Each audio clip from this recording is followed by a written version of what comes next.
il va falloir que je me rappelle de... Voilà, en 2 minutes. Donc nous allons maintenant, je vais m'arrêter ici, mais n'hésitez pas à mettre dans la boîte de conversation vos idées, vos suggestions, vos besoins pour des thèmes de webinaire, quels qu'ils soient. Merci. Et je vais donner la parole donc à Alix Lebras, donc, qui est directrice générale de la filiale de Canal+ au Congo-Brazzaville. Je vais juste rappeler un fait, c'est que Canal+ en Afrique, c'est très fort, c'est plus de 2 millions d'abonnés et et 10 filiales, je crois. Oui, c'est ça, voilà. Donc, Canal+ en Afrique, ça compte. Donc, on espère aussi qu'ils nous aideront à propager toute cette sensibilisation donc à l'importance du genre dans l'économie africaine. Et donc maintenant, je vais passer la parole à Alix Lebras donc, pour conclure ce webinaire.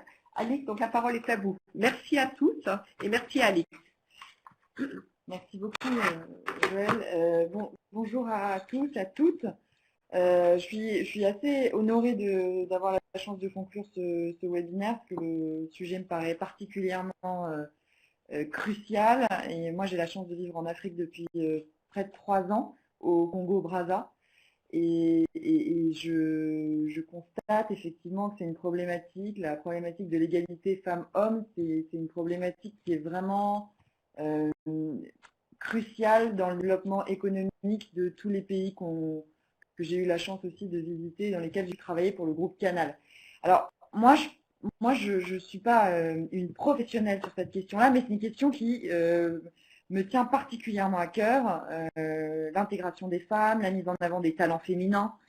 Et sur ce sujet, je voulais partager avec vous quelques petites réflexions à la suite des présentations qu'on a pu avoir et de ce qu'on peut aussi observer en termes de société. Comme vous le savez toutes, il y a quelques semaines de ça, il y a eu une élection présidentielle aux États-Unis et parmi les 2 candidats qui sont affrontés en finale de l'élection, il y avait évidemment une femme. Il y a quelques années en France, même aux États-Unis, il y a 15 ou 20 ans, c'était assez inimaginable de dire qu'une femme irait à la finale d'une élection de ce type-là. Et il se trouve qu'elle a perdu, mais il se trouve qu'elle n'a pas perdu parce qu'elle est une femme. Ça, c'est un point important et qui, encore une fois, a évolué en très peu d'années dans des pays développés, dans des démocraties occidentales comme la France ou comme les États-Unis, où on envisage des femmes présidentes. Je prends cet exemple parce que c'est pour moi c'est une avancée. Alors il y a beaucoup de choses qui n'avancent pas, il y a beaucoup de mentalités qui restent coincées, il y a beaucoup d'idées assez réactionnaires sur la place des femmes dans la société, notamment en Afrique, notamment parmi les hommes africains, mais il faut qu'on arrive à voir les choses qui avancent et les choses qui changent, et les choses changent par petites avancées, par petits pas. Et chacun d'entre nous aujourd'hui, on est une vingtaine, peut-être 25 entre les gens qui sont connectés, les gens qui sont à Paris, à avoir participé. Et moi, de ce que je comprends, je pense que chacun d'entre nous peut faire quelque chose qui, autour de lui, d'elle, va créer une dynamique pour la promotion des femmes dans le travail, dans la société. Je crois sincèrement que ça ne va pas être une affaire qui va se faire à coup de révolution et de grands mouvements, mais plutôt à coup de petits mouvements, de petites choses, de ce que chacun d'entre nous on peut mettre en place, de comment on va éduquer nos fils pour celles qui ont des garçons à la maison, de comment on va leur montrer qu'une fille peut faire tout pareil qu'un homme, si tant est qu'elle en a envie et qu'elle est vraiment, elle a une passion et qu'elle est intéressée.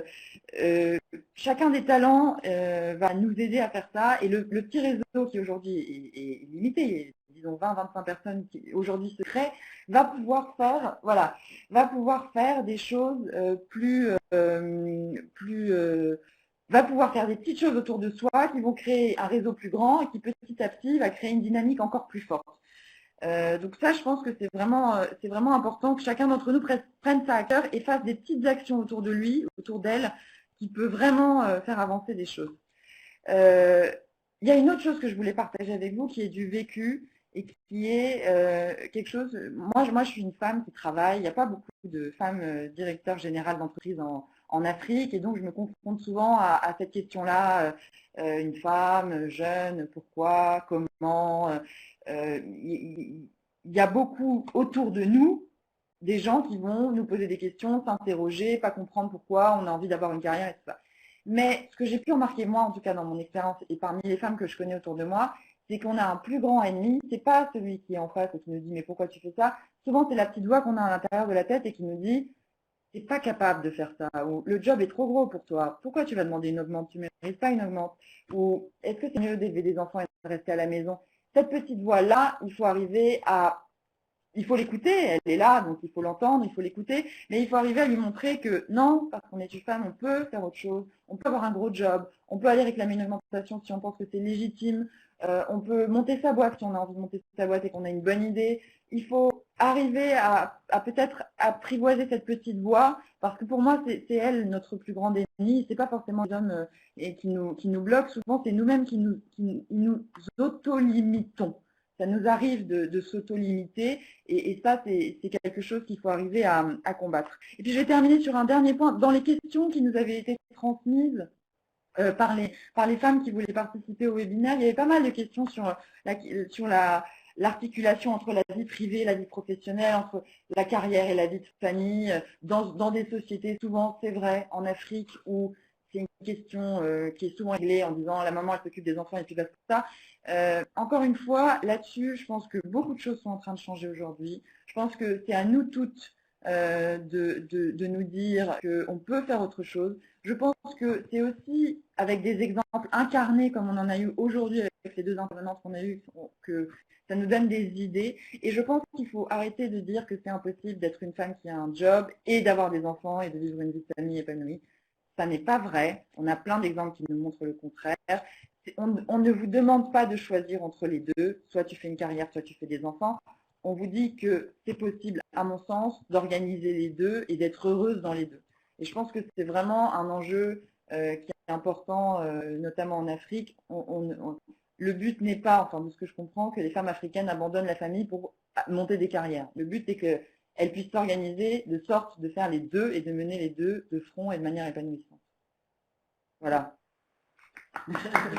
Bravo.